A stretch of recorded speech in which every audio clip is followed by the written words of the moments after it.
Everyone welcome back to the channel.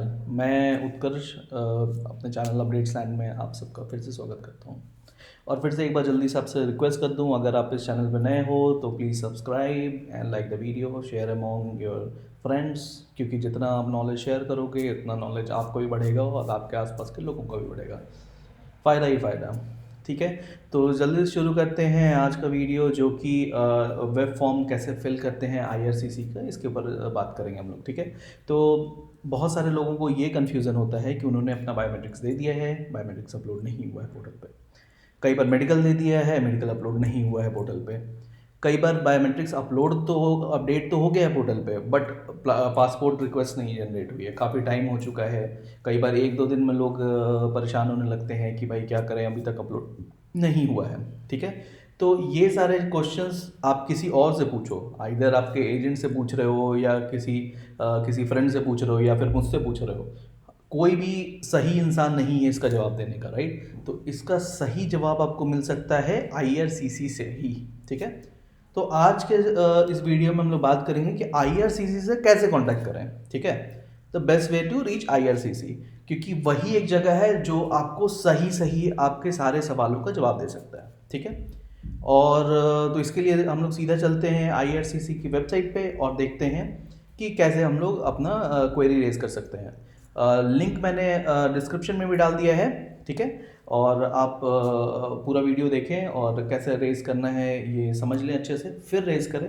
क्योंकि अगर आप कोई गलत क्वेश्चंस, इट्स ओके, बट अगर कोई डिटेल्स गलत अपडेट कर देते हो इस वेब फॉर्म के थ्रू, तो वो आपका एप्लीकेशन में अपडेट हो जाती है। ठीक है, तो ये ध्यान रहे कि ये वीडियो आप अच्छे से देखो, अच्छे से चीज़ों को समझो। अगर कोई डाउट हो, क्वेश्चंस पूछो कमेंट में, अच्छे से जब समझ जाओ तभी वेब फॉर्म रेज करो। ठीक है, चलो तो सीधा चलते हैं हम लोग वेबसाइट की ओर, सीसी के वेब फॉर्म की ओर, और अब देखते हैं इसमें क्या करना है। ठीक है, तो ये हमारा IRCC web form, contact us online, submitting an inquiry.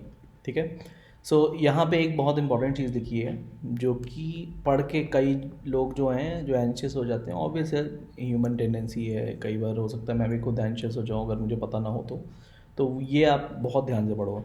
सो इसमें क्या लिखा है, even if you haven't heard from us recently, we are still processing your application. You don't need to do anything else.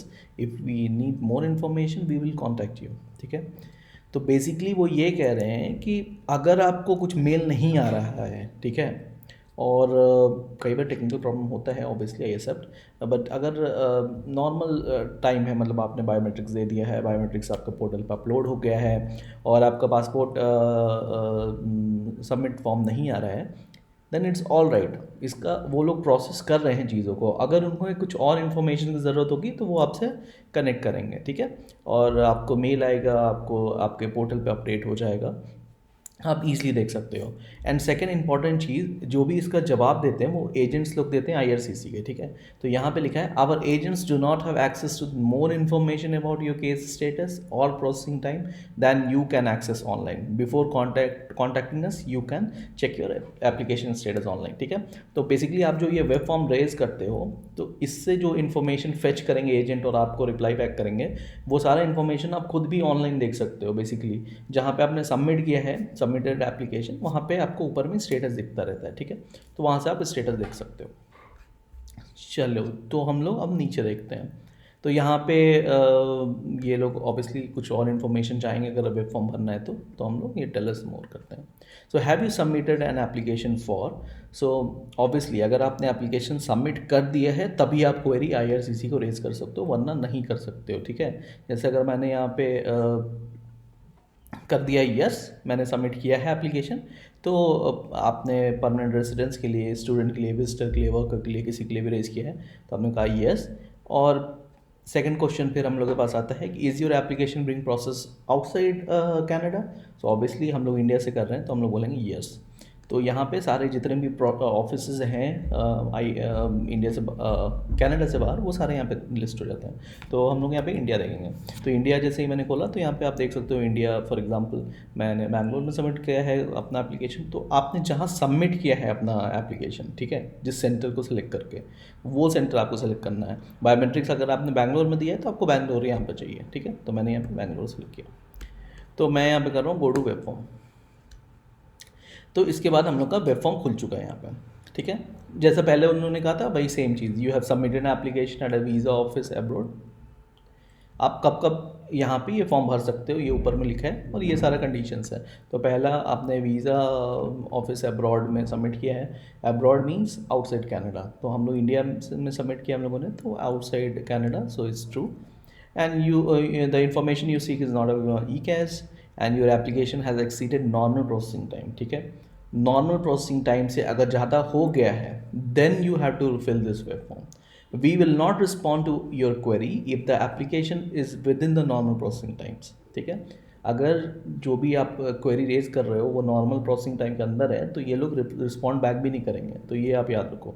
अभी हम लोग को पता करना है कि नॉर्मल प्रोसेसिंग टाइम होता कितना है, तो यहाँ पे उन्होंने लिंक भी दे रखी है, इन्फॉर्मेशन ऑन प्रोसेसिंग टाइम्स। तो मैंने यहाँ पे खोली link, let's go to the link, ठीक है। तो यहाँ पे आपको देखना है कि किस टाइप का आपने एप्लीकेशन सबमिट किया है। तो यहाँ पे आप देख सकते हो तरह तरह के एप्लीकेशन है।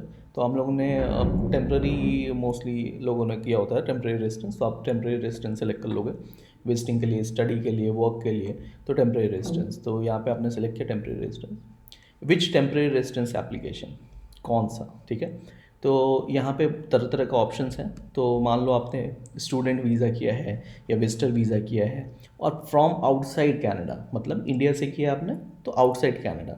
तो मान लो आपने स्टूडेंट विजिटर वीज़ा ही फॉर एग्जांपल किया है आपने, तो visitor visa from outside Canada आपने सेलेक्ट कर लिया। तो where are you applying from, तो हम लोग इंडिया से कर रहे हैं तो हम लोग इंडिया सेलेक्ट कर लेंगे। सो यहाँ पे अब हम लोग क्लिक करके प्रोसेसिंग टाइम देख सकते हैं। तो यहाँ पे ये देखिए, ये यहाँ पे इन्फॉर्मेशन आ चुका है। तो visitor visa from outside Canada, India से 49 डेज लगता है। You may need to give your fingerprint biometrics within your application. The processing time does not include the time it takes to send the application between the visa application centers and our office. The time you need to give your biometrics, ठीक है। तो basically ये 49 days तब से शुरू होता है जब आपने बायोमेट्रिक्स सबमिट कर दिया है अपना BFS में, ठीक है। उसके बाद से 49 डेज लगता है visitor visa outside Canada, India से अगर आप अप्लाई कर रहे हो तो अगर आपका 49 डेज से ज़्यादा हो रहा है then you should be anxious, अगर उससे कम है then it's a normal time, ठीक है। हो सकता है कि आपके किसी फ्रेंड का 1-2 दिन में आ गया हो सकता है किसी फ्रेंड का 1 वीक में आ गया हो, बट वो एक्सेप्शंस है, राइट। वो मतलब वो नॉर्मल केस नहीं है। तो आप 49 डेज तक वेट करो ईजिली एंड देन उसके बाद वेब फॉर्म रेज करो। और आप जब प्लान भी करते हो अपने विजिट्स का तो आप ऐसे ही प्लान करो कि जब आपने वीज़ा अप्लाई किया है उसके बाद आपके पास 49 डेज हो, ठीक है। तो अब हम लोग चलते हैं बैक वेब फॉर्म की ओर। तो हम लोग कंसिडर कर रहे हैं कि 49 डेज से ज़्यादा हो चुका है and then we are still waiting and then we are using the web form. तो यहाँ पे IRCTC कॉल सेंटर का भी नंबर है, बट ये कनाडा में अगर आपके कोई किसी ने स्पॉन्सर किया है तो कैनेडियन सिटीज़न कनाडा नंबर से करेंगे तो बात कर सकते हो। यहाँ पे इंडिया से कॉल करते हो कोई फ़ायदा नहीं, इंडियन जो नंबर है मोस्टली कोई नहीं उठाएगा। तो web form is the best way to connect with that, ठीक है। तो अब यहाँ से हमारा वेब फॉर्म शुरू होता है, यहाँ से नीचे तक आप जितना देख रहे हो ये सारा वेब फॉर्म है, ठीक है। तो वेब फॉर्म का पहला ऑप्शन होता है टाइप ऑफ एप्लीकेशन इंक्वायरी। तो जैसे पहले हम लोगों ने बात की थी परमानेंट रेसिडेंस, स्टूडेंट, विजिटर और worker. So say for example we are going for a visitor visa, so अब हम लोगों ने विजिटर सेलेक्ट किया।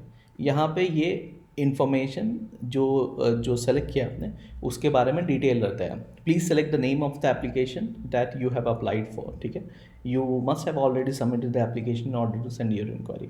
तो जैसे पहले हमने डिस्कस किया था कि आपने पहले एप्लीकेशन सबमिट कर दिया है, तो जिस टाइप का एप्लीकेशन आपने सबमिट किया वो यहाँ पे सेलेक्ट करना था, ठीक है। यहाँ पे आपको अपनी इंक्वायरी लिखनी होती है। इंक्वायरी में मान लीजिए आपका एड्रेस चेंज हो गया है, आपने अप्लाई जब किया था तो एड्रेस दूसरा था, फिर एड्रेस चेंज हो गया है एंड कोई बर्थ इवेंट हुआ है या ईमेल एड्रेस चेंज हुआ है, सारा कुछ आप इसमें लिख सकते हो। यहाँ पे वर्ड लिमिट आप देख सकते हो 1500। यहाँ पे मैं कुछ भी लिखूँगा तो ये मुझे पता चल जाता है कि यहाँ पे वर्ड कम हो रहा है, और जब मैं ज़्यादा एक्सीड कर जाऊँगा 1500 से तो रेड हो जाता है। तो उसी ढंग से आप अपना भर लो। मैं ऐसे ही सैम्पल की मैं भर रहा हूँ क्योंकि आप एम्प्टी नहीं छोड़ सकते ऑब्वियसली अगर आप क्वेरी रेज कर रहे हो तो, ठीक है। फिर यहाँ पे सारा डिटेल्स भरना होता है जो एप्लीकेशन में आपने भरा है, ठीक है। तो फॉर एग्ज़ाम्पल मान लो आप मैं अपना भरता हूँ। तो मैंने भर दिया यहाँ पे, अपना नाम भर दिया। आप अपना ईमेल एड्रेस दोगे और ये ईमेल एड्रेस वो ईमेल एड्रेस होगा जहाँ पे आईआरसीसी इस वेब फॉर्म का रिस्पॉन्ड बैक करते हैं, ठीक है। तो मेक श्योर कि आप ऐसा ईमेल एड्रेस दो जो आप एक्सेस कर सकते हो, और आप देखते हो उसको फॉलो करो वेब फॉर्म रेज करने के बाद कि आपको अगर कुछ रिस्पॉन्स आता है उनकी तरफ से तो आप वैसा एक्शन ले पाओ, ठीक है। और यूजुअली वेब फॉर्म भरने के बाद क्विकली ही रिस्पॉन्स आ जाता है उनकी तरफ से। यहाँ पे आप डेट ऑफ बर्थ भरोगे जो आपके पासपोर्ट पे है, जो आपने एप्लीकेशन में भरा है। कंट्री ऑफ बर्थ मोस्टली अगर हम लोग सबका कंट्री ऑफ बर्थ इंडिया ही है, अगर कोई स्पेशल केस में हो सकता है इंडिया से बाहर कोई किसी का बर्थ हुआ हो, बट नॉर्मल सबका इंडिया ही होगा। फिर यहाँ पे क्लाइंट आईडी नंबर, जिसको हम लोग बोलते हैं यूसीआई नंबर, ठीक है, वो आपको भरना होता है। स्क्रीन पे मैंने स्क्रीनशॉट डाल दिया है एप्लीकेशन का। तो ये जो क्लाइंट आईडी नंबर है, ये आप जब जहाँ पे आपने एप्लीकेशन सबमिट किया है वहाँ पे जब आप जाते हो लॉगिन करके, तो वहाँ पे एक सबमिटेड एप्लीकेशन आप देखते हो, राइट। सबमिटेड एप्लीकेशन पे जब आप क्लिक करते हो तो टॉप में राइट मोस्ट साइड में आप देख सकते हो क्लाइंट आईडी, एप्लीकेशन नंबर, आपका सारा डिटेल्स, स्टेटस, बायोमेट्रिक्स का सारा डिटेल्स वहाँ पे रहता है। तो वो जो स्क्रीनशॉट में भी आप देख रहे हो अभी मैंने यहाँ पे लगा दिया है, तो वो सारा डिटेल आप यहाँ से क्लाइंट आईडी यहाँ पे पेस्ट करोगे और यहाँ पे एप्लीकेशन नंबर पेस्ट करोगे, ठीक है। टेलीफोन नंबर मोस्टली हम लोगों के पास नहीं होता है तो हम इसे स्किप कर सकते हैं। मोबाइल नंबर, जो आपका मोबाइल नंबर है वो यहाँ पर फिल कर दोगे। अब ये तो हुई बात जिनके लिए क्वेश्चन पूछ रहे थे। अब हुआ इंक्वायरर इन्फॉर्मेशन, मतलब जो इंक्वायरी कर रहे हैं। तो मोस्ट ऑफ द केसेस में हम लोग इंक्वायरी अपने लिए करते हैं। इन केस आप अपने किसी रिलेटिव्स के लिए या फ्रेंड्स के लिए कर रहे हो तो बेटर रहता है स्टिल आप एप्लीकेंट ही डालो, ठीक है। आप दूसरे के नाम से मत रेज करो, क्योंकि कई बार होता है कई इन्फॉर्मेशन वो लोग शेयर नहीं करेंगे दूसरे को, राइट, अगर आप ऑथराइज्ड पर्सन नहीं हो। तो बेटर रहता है कि हमेशा आप एप्लीकेंट सेलेक्ट करो एंड देन जैसे ही मैंने एप्लीकेंट सेलेक्ट किया तो ऊपर मैंने जो नेम भरा था वो यहाँ पे फिल हो गया। ईमेल एड्रेस यहाँ पे मैं फिर से वही वाला भर दूंगा जो ऊपर मैंने दिया था। टेलीफोन नंबर, मोबाइल नंबर, फिर यहाँ पे आता है कंसल्टेंट आईसीसीआरसी नंबर। ये होता है कंसल्टेंट के लिए, ये हमें ब्लैंक छोड़ देना है, ठीक है, ये हमें नहीं भरना है, ठीक है। That's it. उसके बाद यहाँ पे हमारा कंसेंट एंड डिस्क्लेमर होता है और सारा डिटेल्स होता है, और यहाँ पे हमें I agree with the consent and disclaimer करना होता है। तो ये याद रहे कि अगर आप इसमें कोई भी इन्फॉर्मेशन देते हो, चाहे आपका एड्रेस चेंज कर दे रहे हो या फिर कोई और भी इन्फॉर्मेशन दे रहे हो, तो मेक श्योर आप एक बार क्रॉस चेक कर लो, फिर से ऊपर जाओ, फिर से पढ़ लो मैंने सही लिखा है कि नहीं, सारा डिटेल्स मैंने सही भरा है कि नहीं। आप हमेशा यूसीआई नंबर एप्लीकेशन में ज़रूर भरो, क्योंकि वो जितना आप इन्फॉर्मेशन सही से ज़्यादा इन्फॉर्मेशन प्रोवाइड करोगे उतना जल्दी आईआरसीसी आपका क्वेरी को सॉल्व कर सकते हैं, वो लोग अच्छे से चेक कर सकते हैं आपके एप्लीकेशन से और सारा डिटेल्स उसमें ऐड करके आपको रिस्पॉन्ड बैक कर सकते हैं ईजिली, ठीक है। तो दैट्स इट। आपने जैसे ही ये भर दिया, यहाँ पे आप नेक्स्ट जैसे ही करोगे सबमिट हो जाएगा आपका एप्लीकेशन वेब फॉर्म, और ये क्वेरी चली जाएगी आईआरसीसी के पास, और आईआरसीसी आपने जो मेल आईडी दिया है उस पर रिस्पॉन्ड बैक करेंगे। That's it. सो अगर आपको फ्यूचर में कोई भी क्वेरी हो तो please go through this link, और अगर आपको क्वेरी अभी भी है तो आप रेज कर सकते हो, ठीक है। और एंशियस मत हो, आपको वीज़ा ज़रूर मिलेगा। I wish all the best. क्या आप सभी को आपका वीज़ा जल्द से जल्द मिल जाए, और दैट्स इट। और चैनल पर नए हो तो प्लीज़ सब्सक्राइब कर लो, शेयर करो अपने फ्रेंड्स के साथ, अच्छा लगता है। That's it. This side Utkarsh signing off the day. Thank you, bye bye, see you.